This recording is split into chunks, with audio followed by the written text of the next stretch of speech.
everybody, good morning. Bharat fit nutrition Shashthicharan Mondal, Gosaibazar, Chandrakona, Paschim Medinipur, West Bengal. আমার ধারাবাহিক health is wealth and wealth is health আপনারা দেখছেন। এই ধারাবাহিক অনেকে ধারাবাহিকভাবেই দেখছেন এবং তারা বিভিন্নভাবে কমেন্ট করেছেন।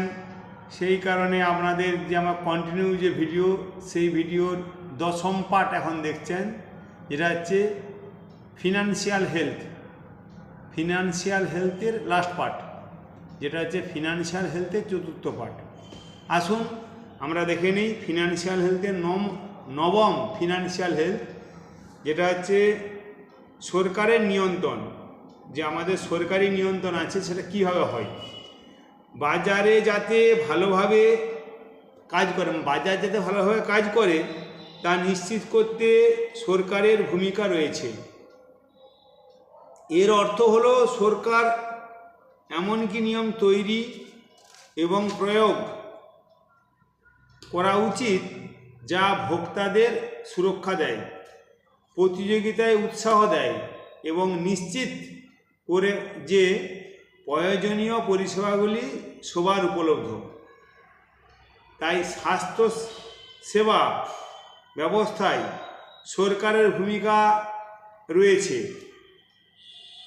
স্বাস্থ্যসেবাকে সরাসরি অর্থায়ন করা, স্বাস্থ্যসেবা সরবরাহ সরাসরি পরিচালনা করা ও বীমা সংস্থা, ফার্মাসিউটিক্যাল কোম্পানি এবং বেসরকারি সরবরাহকারীদের নিয়ন্ত্রণ করা, সরকারের গবেষণা এবং উন্নয়নের জন্য তহবিল সরবরাহ করে এবং এমন প্রোগ্রামগুলির জন্য যা লোকেদের জন্য আরও সাশ্রয়ী করতে সহায়তা করে, যারা নিজেদের এটির জন্য অর্থ প্রদান করতে পারে না।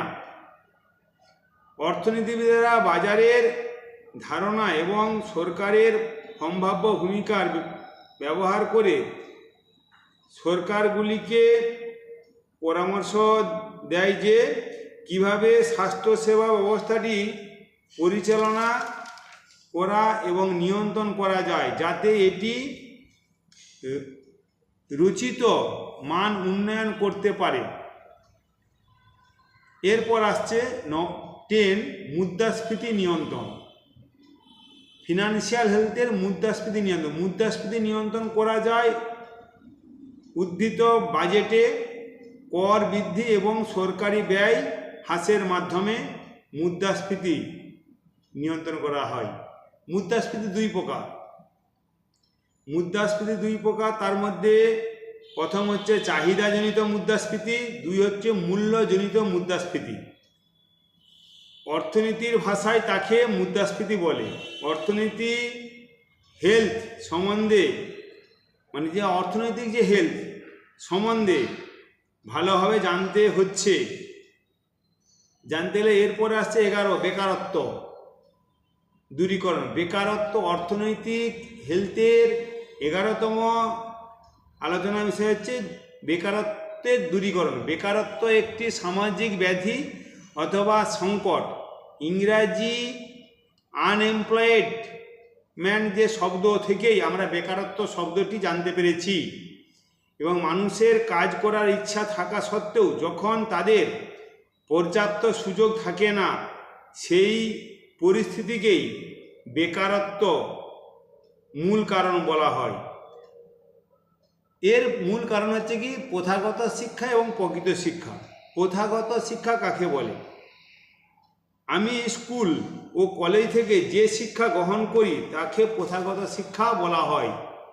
যেমন আমি যখন ভগবন্তপুর জ্ঞানদাস সুন্দরী হাই স্কুলেতে 10ম শ্রেণী পর্যন্ত পড়াশোনা করতাম, বা 10ম শ্রেণীতে আমাদের অঙ্কের ক্লাস নিতেন ভাস্কর বাবু, নাম হচ্ছে ভাস্কর মাল মহাশয়। এখন তাহার জায়গায় এসেছেন চিন্ময় বর্ধন। আমাকে ভাস্করবাবু যেমন cos theta, sine theta, tan theta শিখিয়েছিলেন, চিন্ময়বাবু ওই জায়গায় আসার পর সেই একই কথা cos theta, sine theta, tan theta শিখাচ্ছেন। এই শিক্ষা একই পদ্ধতি, মানে আমি যা শিখে এলাম আবার যিনি নতুন শিক্ষক গেলেন সেই কিন্তু সেই শিক্ষাই শেখায়, তাকেই বলা হয় প্রথাগত শিক্ষা। আর প্রকৃত শিক্ষা আমার মতে যে শিক্ষা সমাজে মাথা উঁচু করে বাঁচতে, অর্থনৈতিক উন্নতি করতে, ফিজিক্যাল হেলথ, মেন্টাল এবং ইমোশনাল, স্পিরিচুয়াল, ফিনান্সিয়াল জায়গায় সঠিকভাবে মানুষ করতে সাহায্য করে, বা যে শিক্ষা, যেই প্রথাগত শিক্ষা শেখার পর আমরা কিছু জিনিস এখনও ভুলি না, মনে আছে, সেই শিক্ষাকেই বলা হয় প্রকৃত শিক্ষা। আমার মনে হয় আমাদের এই শিক্ষাকে আমাদের পাঠ্যপুস্তকে নথিভুক্ত করলে আমাদের দেশে বেকারত্বের মান খুঁজবে এবং তারা সুশিক্ষায় শিক্ষিত হয়ে অর্থনৈতিক দিক থেকে ডেভেলপড হবে। ওকে, থ্যাংক ইউ। যারা আমার ভিডিও দেখছেন, আমার ভিডিও ভালো লাগলে আমাকে লাইক করুন, শেয়ার করুন এবং পাশে থাকা বেল আইকনে ক্লিক করুন, বেশি বেশি করে শেয়ার করুন। নেক্সট ভিডিও ফিনান্সিয়াল হেলথ, মানে health is wealth and wealth is হেলথের নেক্সট পার্ট দেখার জন্য অপেক্ষা করুন। ওকে, থ্যাংক ইউ।